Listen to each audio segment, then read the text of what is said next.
नमस्कार जय जगन्नाथ सांग मैंने देखुवे आज मकर संक्रांति उपलक्षे आमर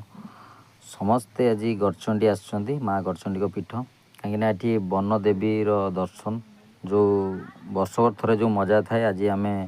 आसीचु ये बहुत श्रद्धालु आसती हजार हजार श्रद्धालु देखिपे केते सुंदर ये दृश्य बहुत लोक हुंदी प्रत्येक मकर संक्रांति जो 14 तारीख रु 15 तारीख 3-4 दिन धरी आमर मेला हुए आपण देखुवे जे भी लोकाल रही से मैंने जाइए गड़चंडी बहुत सुंदर आ जो मैंने आसी ना से निश्चय आसतु देखिए देखुवे नील चक्र लगी आमर जो नेत माँ गड़चंडी पीठ में ध्वनि लगी हजार हजार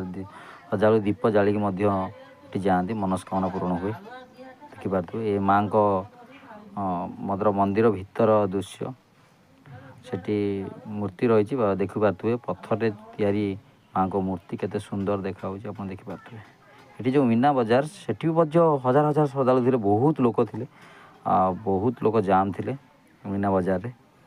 पूरा दृश्य आपको देखने कि बहुत लोक अच्छे देखिपे ये आम सब बुली सारिक घर को जाऊँ देखिपे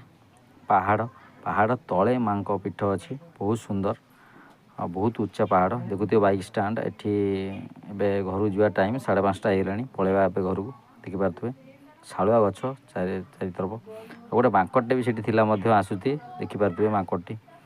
कौन गोटे खाद्य जिनस पड़ा खुंटी से खाऊँ देखिपे